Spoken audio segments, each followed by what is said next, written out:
Samantala, AFP Chief of Staff General Gregorio Catapang nagsimula na sa kanyang farewell visit sa mga area of command sa Luzon. Ang detalye kunin natin mula sa aming kasama si Waywaya Macalma live via phone patch. Princess, halos 2 linggo na lamang at bababa na sa pwesto bilang AFP Chief of Staff si General Gregorio Pio Catapang dahil sa mandatory retirement age sa serbisyo. Ngayong araw ay kanyang sinimulan ang traditional na farewell visit sa mga iba't ibang kampo ng militar sa bansa. Una niyang ang AFP Southern Luzon Command. Dito ay matatagpuan sa Camp Guillermo Nacarro, Lucena City.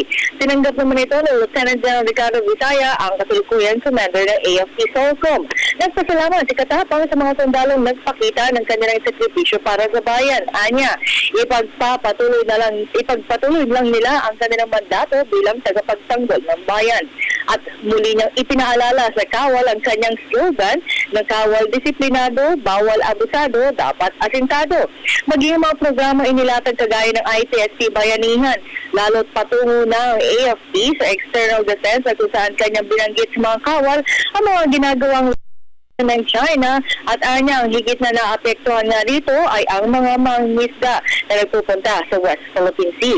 Kanya din ibinalita na 75% na ng bansa natin na ay dineklarang mapayapa dahil sa pagtutulungan ng iba't ibang sangay ng pamahalaan para magkaroon ng mapayapa at maunlad na bayan.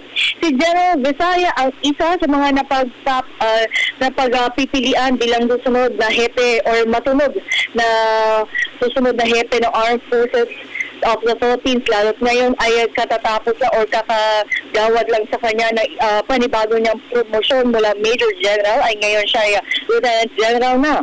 Natutuwa naman ako narinig ito pero anya wala pa siyang ideya kung siya nga ang susunod na Chief of Staff at kanya na lang tatanggapin ang pagbigay ng tiwala sa kanya ng kanilang Commander-in-Chief.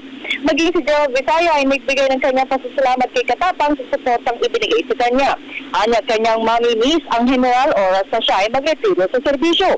Bukod dito ay ginawaran naman ng parangal ni General Catapang at si General Visaya ang 10 sundalo at civilian employees sa AFP Southern Luzon Command. At Princess mula Southern Luzon Command, ngayon naman sa Northern Luzon Command ang susunod na bibisitahin ni General Catapang dito nga sa bahagi nga ng Luzon. Magsasagawa din siya now talk to the men at bukas ay AFP Central Command na kung saan itong unang part ng Visayas region ng kanyang bibisitahin.